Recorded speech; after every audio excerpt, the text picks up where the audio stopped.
আল্লাহ পাকের শুকর আদায় করা, এটা এত বড় একটা গুণ যাকে আল্লাহ রাব্বুল আলামিন কৃতজ্ঞতা স্বীকারকারী অন্তর দিয়েছেন। সে হচ্ছে পৃথিবীর ধনী মানুষ।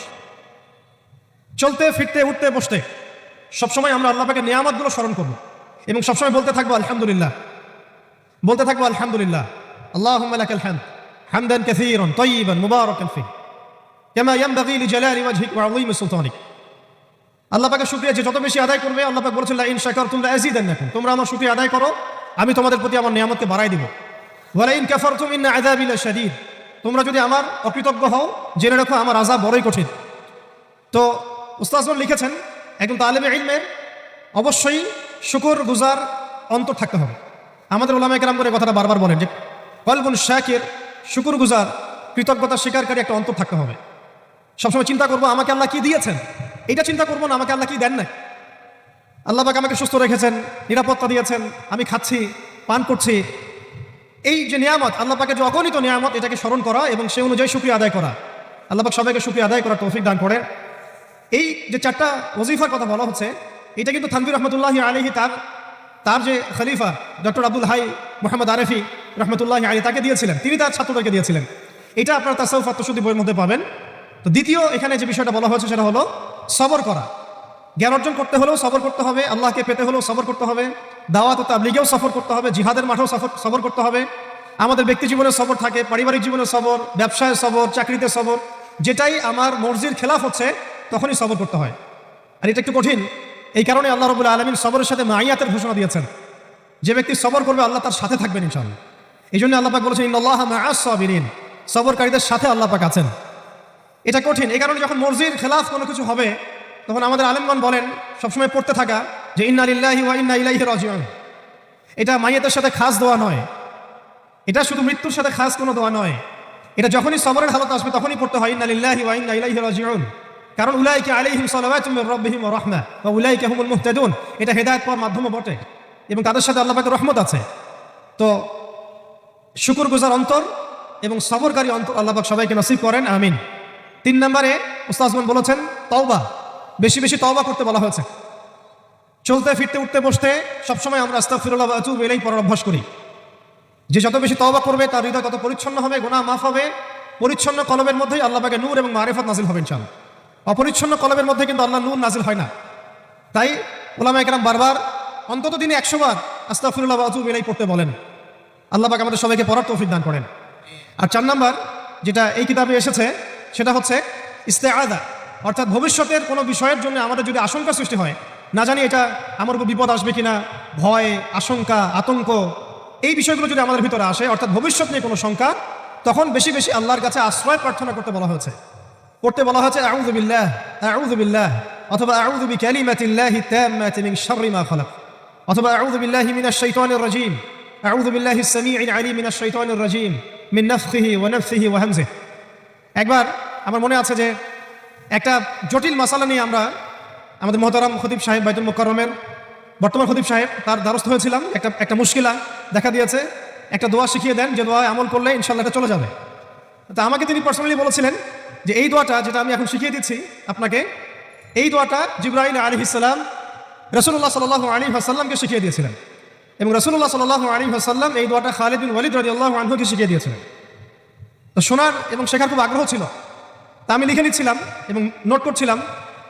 এই দোয়াটা যদি আপনারা পড়তে পারেন, ভবিষ্যতের যে কোনো শঙ্কা, আশঙ্কা, বিপদ আপদ, বালা মুসিবত, এই বিষয়গুলোর ব্যাপারে আল্লাহর পক্ষ থেকে একটা সাকিনা এবং সুকুন হৃদয় নাজিল হবে ইনশাআল্লাহ। একটু বড়, যেহেতু এখানে তালেবে ইলমগণ অনেক, তারা তো শুনলেই মুখস্থ করতে পারবেন, তাই আমি নোট করে আনছি। এবং জ্ঞান তো লুকিয়ে রেখেও লাভ নাই, প্রচার করলেই লাভ, আপনারা আমল করলে আমি নাকি পাবো ইনশাআল্লাহ।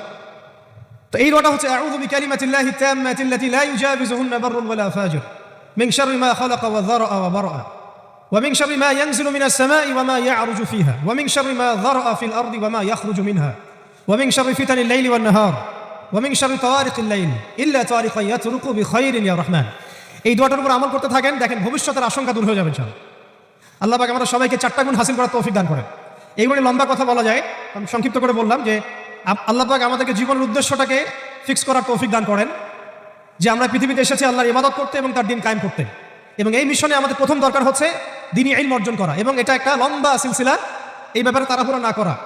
এবং 3 নম্বর, বুজুর্গ ওলামায়ে কেরামদের সোহবতে থেকে দ্বীনের জ্ঞান হাসিল করা। এতে করে জ্ঞানের সাথে সাথে আধ্যাত্মিকত্ব হাসিল হবে ইনশাআল্লাহ। আর আধ্যাত্মিকত্ব হাসিল না হলে বাইরের চোখ দিয়ে যদি আমরা দেখি তাহলে এই বিশ্বটাকে চিনতে, বুঝতে এবং সমাধান বের করতে আমরা বেগ পাবো। এবং কোনো কোনো ক্ষেত্রে আমরা সত্যকে মিথ্যা মনে করতে পারি, মিথ্যাকে সত্য মনে করতে পারি। আল্লাহ পাক আমাদের খিদির আলাইহিস সালামের দৃষ্টিভঙ্গি দান করেন, আমিন। আর 4 নম্বর, প্রত্যেকটা আলেম ইলমের এবং যারা আল্লাহর পথের সেনানী হতে চান, হতে চাই, আমরা মুজাহিদ হতে চাই, মুবাল্লিগ হতে চাই, মুহাদ্দিস হতে চাই, বা দ্বীনের পথে আমরা শহীদ হতে চাই, এই তামান্না যাদের আছে তাদেরকে 4টা গুণ হাসিল করতেই হবে। আল্লাহ পাক তৌফিক দান করেন। 1 নম্বর শুকর, 2 নম্বর সবর, 3 নম্বর তাওবা এবং 4 নম্বর ইস্তেআযা বা আশ্রয় প্রার্থনা। আবার বলছি, 1 নম্বর শুকর, বেশি বেশি শুকরিয়া আদায় করা, 2 নম্বর সবর করা, 3 নম্বর হচ্ছে পূর্বের পাপের জন্য তওবা করা, এবং যখনই পাপ হবে তখনই তওবা করা। ওলামায়ে কেরামগণ বলেন যে সকাল সন্ধ্যায় সাইয়্যিদুল ইস্তিগফার কখনো না ছাড়া, সকাল সন্ধ্যায় সাইয়্যিদুল ইস্তিগফার কোনো অবস্থায় যেন না ছাড়া। এটা নিশ্চয়ই আপনাদের মুখস্থ আছে। আল্লাহুম্মা আনতা রাব্বি লা ইলাহা ইল্লা আনতা খালাকতানি আনা আবদুক ওয়া আনা আলা আহদিকা ওয়া ওয়া'দিক মাস্তাতা'তু আউযু বিকা মিন শাররি মা সানা'তু আবু'ু লাকা বিনি'মাতিকা আলাইয়া ওয়া আবু'ু বিযানবি ফাগফির লি ফাইন্নাহু লা ইয়াগফিরু যুনুবা ইল্লা আনতা। এই দোয়াটা কখনো না ছাড়া। এবং যখন পূর্বের কোনো পাপের কথা মনে হয় যে এতদিন আগে আমার একটা পাপ হয়ে গিয়েছিল, মনটা একটু খারাপ হতে পারে, চোখে পানি আসতে পারে, ইমিডিয়েটলি পড়তে বলা হচ্ছে আস্তাগফিরুল্লাহ ওয়া আতুবু ইলাইহি, আস্তাগফিরুল্লাহ ওয়া আতুবু ইলাইহি। আল্লাহ পাক সবাইকে খাস তওবা করার তৌফিক দান করেন। এবং 4 নম্বর হচ্ছে আমাদের জন্য জরুরি, সেটা হলো ইস্তেআযা বা আল্লাহ পাকের কাছে আশ্রয় প্রার্থনা করা। আল্লাহ রাব্বুল আলামিন আমাদের সবাইকে তার কাছে আশ্রয় প্রার্থনা করার তৌফিক নসিব করেন, আমিন। 5 নম্বরটা হচ্ছে যে চলমান যে ফিতনাগুলো আছে আমাদের সামনে, এই ফিতনাগুলোকে কাগজে কলমে আইডেন্টিফাই করা। আমি সহজ করে দিই আপনাদের জন্য। আমাদের সামনে ফিতনাগুলো কয়েকটা ক্ষেত্রে বিভক্ত। একটা হচ্ছে ব্যক্তিগত ক্ষেত্রে ফিতনা, একটা হলো আমাদের শিক্ষা ক্ষেত্রের ফিতনা, একটা হলো আমাদের অর্থনৈতিক ক্ষেত্রের ফিতনা, একটা হলো সাংস্কৃতিক ক্ষেত্রের ফিতনা, একটা পারিবারিক ক্ষেত্রে এবং একটা রাষ্ট্রীয় ক্ষেত্রে, এবং এর চেয়ে বড় পরিসরে আছে বৈশ্বিক ক্ষেত্রে কিছু ফিতনা। এই ফিতনাগুলোকে আমাদেরকে কাগজে কলমে এবং আল্লাহর নূর দিয়ে, কোরআন সুন্নাহর চোখ দিয়ে আইডেন্টিফাই করতে হবে এবং সেগুলোকে সমাধানের পথ খুঁজে বের করতে হবে। আল্লাহ পাক আমাদের সবাইকে তৌফিক দান করেন, আমিন। আমাদের যে গন্তব্য, যে আমরা চাই আল্লাহর জমিনে দিন কায়েম হোক, এই গন্তব্যে ইস্তেকামা ধরে রাখা বা ধারাবাহিকতা বজায় রাখা।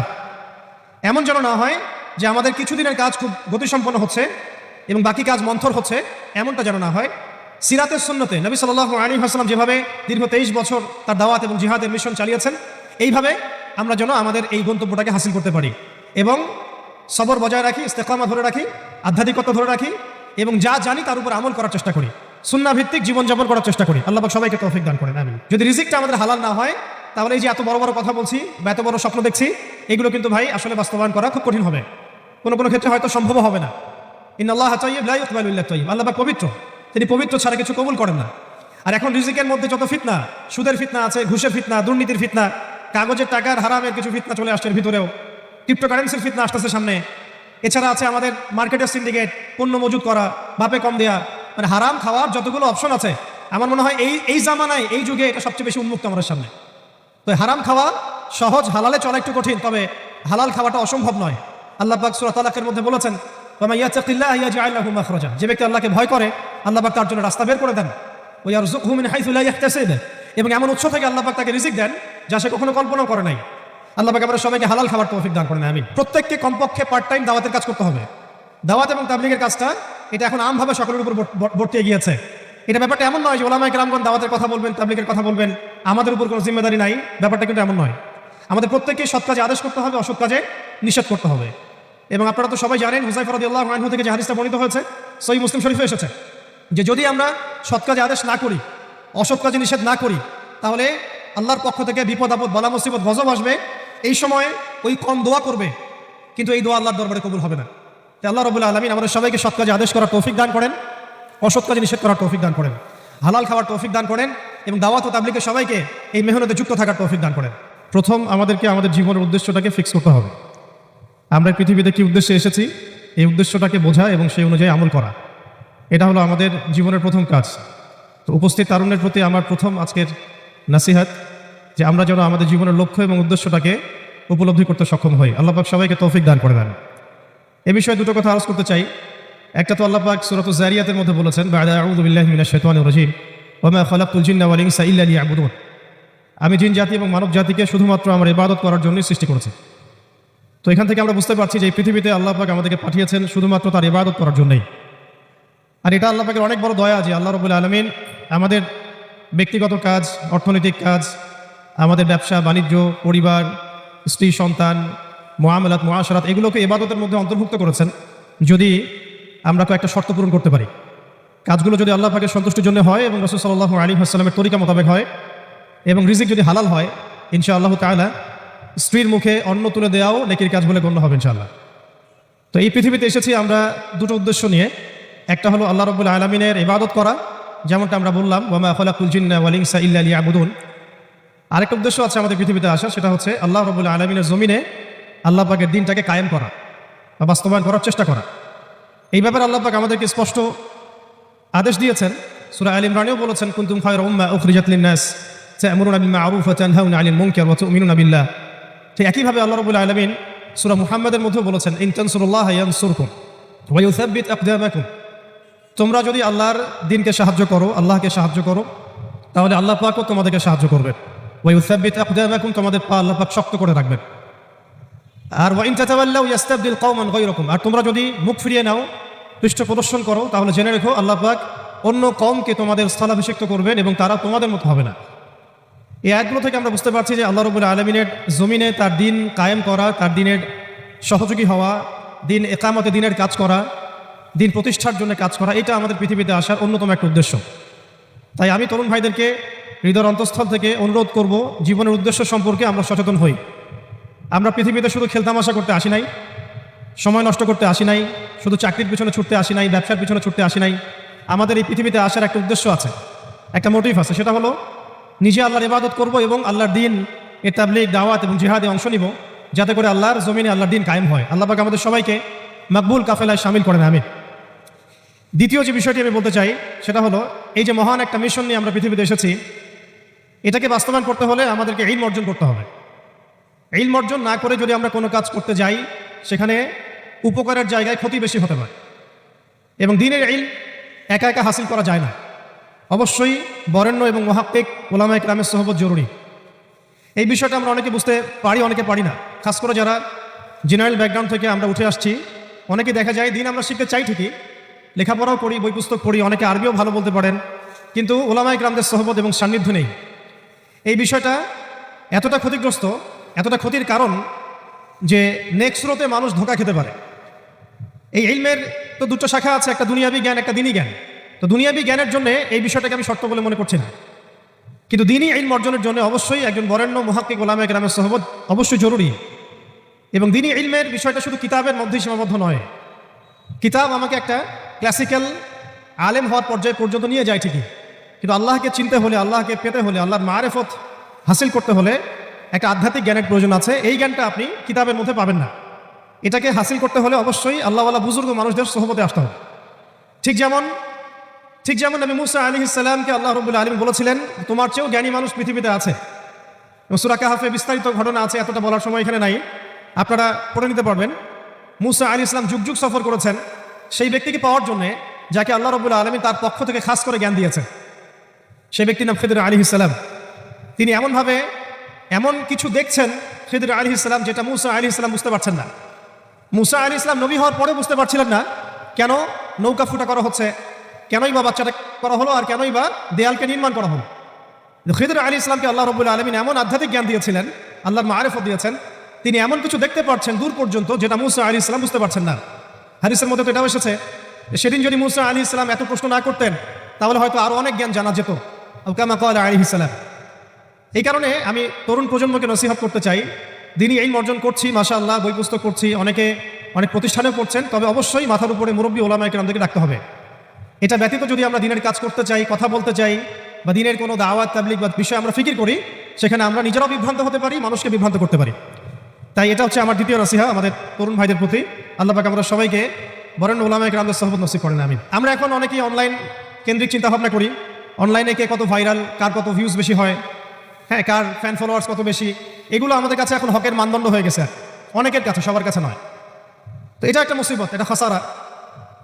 মনে রাখবেন, বরেণ্য উলামায়ে কেরাম এবং আল্লাহর ওলিগণ নিজেদেরকে এত জাহির করেন না, তারা নিজেদেরকে লুকিয়ে রাখতে চান, তারা ইজহার করা পছন্দ করেন না, তারা হক এবং বাতিলের মধ্যে মিশ্রণ ঘটান না, তারা হক এবং বাতিলকে স্পষ্ট করে দেন। তারা পৃথিবীতে মাজলুম হন, নিভৃতচারী হন। তাদের অবস্থা তো এমন হয় যে তারা দিনের বেলার ভোরসাওয়া, রাতের বেলার দরবেশ। তো এই ব্যাপারে ইমাম মালিক রহমতুল্লাহ আলাইহির একটা কওল আছে, জ্ঞান কারো কাছে আসে না, জ্ঞানের কাছে যেতে হয়। তাই আমাদেরকেও সেই রকম বুজুর্গ আলেমকে খুঁজে বের করতে হবে। এমন নয় যে আপনার ঘর পর্যন্ত তিনি হেঁটে আসবেন, এমনটা নাও হতে পারে। তা আল্লাহ পাক আমাদের সবাইকে জ্ঞানের কাছে যাওয়ার তৌফিক দান করেন, আমিন। এরপরে আসি যে এই জীবনের উদ্দেশ্যটাকে ফিক্স করা এবং জ্ঞান অর্জনের যে এই সিলসিলা, এটা একটা লম্বা সিলসিলা। জ্ঞান অর্জনের ক্ষেত্রে তাড়াহুড়া করা যাবে না যে আমি 5 বছরের মধ্যেই আলেম হয়ে যাব, 10 বছরের মধ্যে আমি মুফতি হয়ে যাব, এইভাবে চিন্তা করা যাবে না। আমাদেরকে সারা জীবন তালেব ইলম হয়ে থাকতে হবে এবং জ্ঞান অর্জনের এই যে ক্রমবর্ধমান একটা সিলসিলা, এখানে সবরের পরিচয় দিতে হবে। এই ব্যাপারে আমি একটা কোটেশন নোট করে আনছি। আমাদের শ্রদ্ধেয় আলেম, বরেণ্য আলেম আল্লামা তাকি উসমানী সাহেবের যে কিতাব আছে তাসাউফ এবং আত্মশুদ্ধি, এই কিতাবের মধ্যে পাওয়া যায়। এবং তার ভাই রফি ওসমানী সাহেবের একটা কিতাব আছে, সেখানেও এই কথাটা একই কথাই আছে যে একজন তালেব ইলমকে বা একজন আল্লাহকে চাহনেওয়ালা একজন ব্যক্তিকে এই 4টা গুণ হাসিল করতে হবে। জীবনের উদ্দেশ্য ঠিক করার পরে যখন আমরা ইলম অর্জন করতে যাব, তখন এই 4টা গুণ হাসিল করার চেষ্টা করবো ইনশাআল্লাহ। আল্লাহ পাক সবাইকে তৌফিক দান করেন। প্রথম গুণটা হচ্ছে শুকর।